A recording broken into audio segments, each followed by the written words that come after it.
চৰকাৰৰ কেবিনেটৰ এটা সিদ্ধান্তই ৰাভা জনগোষ্ঠীক উৎফুল্লিত কৰি তুলিছে আৰু এই দৃশ্য হৈছে ওদালগুৰিৰ এইদৰে উৎফুল্লিত হৈ পৰিছে ৰাভা জনগোষ্ঠীৰ লোকসকল যিহেতু ৰাভা হাছং স্বায়ত্ত পৰিষদৰ বাহিৰৰ যিসকল ৰাভা লোক আছে তেওঁলোকক উন্নয়ন পৰিষদ যে দিয়াৰ সিদ্ধান্ত কেবিনেটত গ্ৰহণ কৰিলে আৰু তাৰ পিছতে এইদৰে আচলতে ৰাভা জনগোষ্ঠীৰ লোকসকল তেওঁলোকে উৎফুল্লিত হোৱা পৰিলক্ষিত হৈছে তেওঁলোকে ফটকা ফুটাই তেওঁলোকে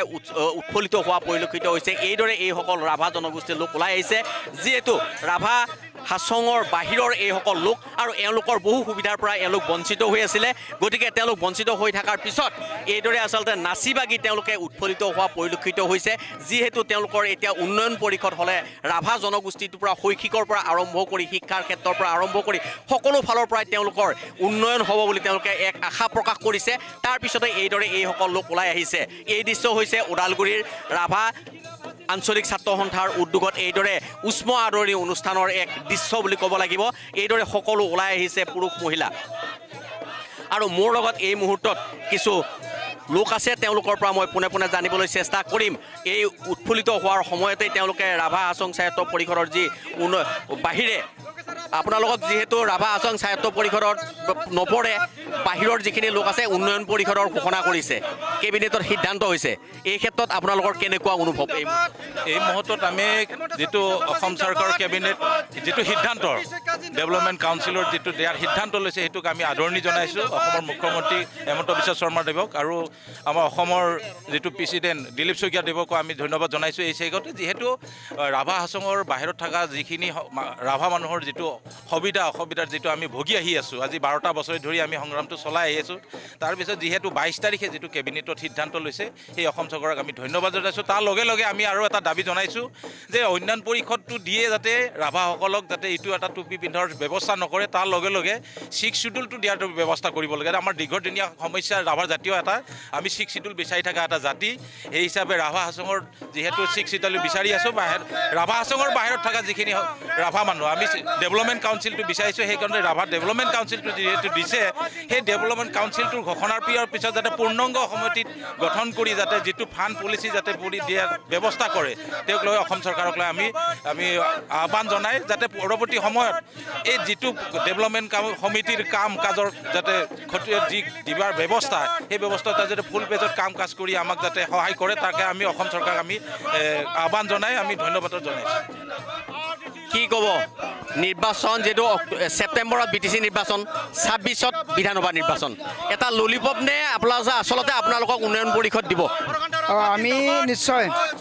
অসম চৰকাৰে যোৱা 22 জুনত যেটো সিদ্ধান্ত ললে ৰাভাসকলৰ ৰাভা হাছঙৰ বাহিৰত থকা ৰাভাসকলৰ যি উন্নয়ন পৰিষদ ডিমাণ্ড সমিতিয়ে ডিমাণ্ড দি থকাৰ পিছত কেবিনেটৰ যেটো সিদ্ধান্ত আমি আশা ৰাখিছো মানুহে ক'ব এই মুহূৰ্তত যেটো বিটিসি ইলেকশ্যন সেপ্টেম্বৰত আছে অসম বিধানসভা নিৰ্বাচন অহা 26ত আছে ক'বটো স্বাভাৱিক ললিপপ বুলি ক'ব আমি ললিপপ বুলি আশা নকৰি এই কেবিনেটৰ সিদ্ধান্তটো আমি 100% মানে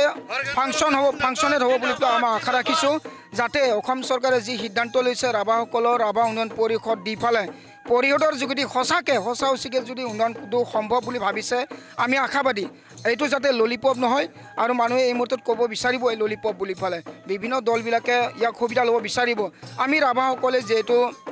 জাতিটোৰ উন্নয়নৰ স্বাৰ্থতে আমি ৰাজনীতি জড়িত হৈ থাকোঁ যেহেতু আমি ৰাভাসকলে পুংখানুপুংখভাৱে পলিটিকেল কোনো দল নাই আমাৰ বিভিন্ন জনগোষ্ঠীয় আমাৰ জনগোষ্ঠী বিভিন্ন লোকে বিভিন্ন ৰাজনৈতিক দলৰ আমি বহুটা বিভক্ত হৈ থাকোঁ আমি জাতিৰ সংকটৰ সময়ত জাতিৰ ভাল দিনত আমি একেলগ হৈ পেলাই আমি আন্দোলন কৰি আহিছোঁ আমি আশাবাদী এইটো যেন ললিপপ নহয় অসম চৰকাৰৰ যি সিদ্ধান্ত বাস্তৱত ৰূপায়িত হওক এইখিনি আৰু কিছু লোক আছে তেওঁলোকৰ পৰা মই জানিব বিচাৰিম কি ক'ব এই মুহূৰ্তত উন্নয়ন পৰিষদ ঘোষণা কৰাৰ সিদ্ধান্ত গ্ৰহণ কৰা হৈছে চাওক আমাৰ দীৰ্ঘদিনীয়া দাবী আছিল 2013 চনত আমি উন্নয়ন পৰিষদ বিচাৰি আছিলোঁ যেহেতু কেন্দ্ৰীয় দাবী সমিতিৰ সভাপতি মই লক্ষী ৰেখা হিচাপত যেটো নেকি আমাৰ 22 জুনত যেটো আমাৰ কেবিনেট বহি পেলাই অনুমোদন দিলে সেইকাৰণে আমি অসমৰ মুখ্যমন্ত্ৰী ডক্টৰ হেমন্ত বিশ্ব শৰ্মাক আমি ধন্যবাদ জ্ঞাপন কৰিছোঁ আৰু ৰাজ্যিক সভাপতি দিলীপ শইকীয়া ডাঙৰীয়াক তেখেতক আমি ধন্যবাদ জ্ঞাপন কৰিছোঁ তাৰ লগে লগে আমি WBT minister doctor Ranoj Pegu ডাঙৰীয়াকো আমি ধন্যবাদ জ্ঞাপন কৰিছোঁ তাৰ লগে লগে আমি ৰাভা আসামৰ চিফ টংকেশ্বৰ ৰাভাদায়কো আমি ধন্যবাদ জ্ঞাপন কৰিছোঁ এইটো ক্ষেত্ৰত যিহেতু উন্নয়ন পৰিষদৰ যিটো আমাৰ দাবী সেইটো তেখেতসকলৰ সহযোগতে আমাৰ এই উন্নয়ন পৰিষদটো হৈ উঠিছে আজিৰ ডেটত আমি কেবিনেটৰ অনুমোদন পাইছোঁ সেইকাৰণে আমি কেন্দ্ৰীয় সমিতিৰ তৰফৰ পৰা আমি অসমৰ মুখ্যমন্ত্ৰী ডক্টৰ হেমন্ত বিশ্ব শৰ্মা ডাঙৰীয়াক ধন্যবাদ জ্ঞাপন কৰিছোঁ যিহেতু আমাৰ যিটো নেকি এতিয়া নিৰ্বাচন আহি আছে আপোনালোকৰ যিহেতু ছেপ্টেম্বৰত BTC নিৰ্বাচন আৰু 26ত বিধানসভা নিৰ্বাচন তাৰ আগত আপোনালোকে কাৰ্যকাৰী হ'ব বুলি ভাবেনে না আমি আশাবাদী নিশ্চয় আমি হ'ব বুলি ভাবিছোঁ যোৱাকালি আমি মুখ্যমন্ত্ৰী মহোদয়ৰ লগত আলাপ আলোচনা কৰি আহিলোঁ তেখেতে কৈছে যে কমিটিখন ছাবমিট কৰি পেলাই ইমিডিয়েট আপোনালোকক এপ্ৰুভ কৰি দিম বুলি কথা দিছে আমাক সেইমতে আমি আশাবাদী হ'ব নিশ্চয় এতিয়া মানে কমিটিছে আপোনালোকে ছাবমিট কৰিব আমি এইটো সপ্তাহৰ ভিতৰত ছাবমিট কৰি দিম হৈ যাব বুলি আমি আশাবাদী কোনোবা অধ্যক্ষ আপোনালোকে নিৰ্বাচিত কৰিছে নেকি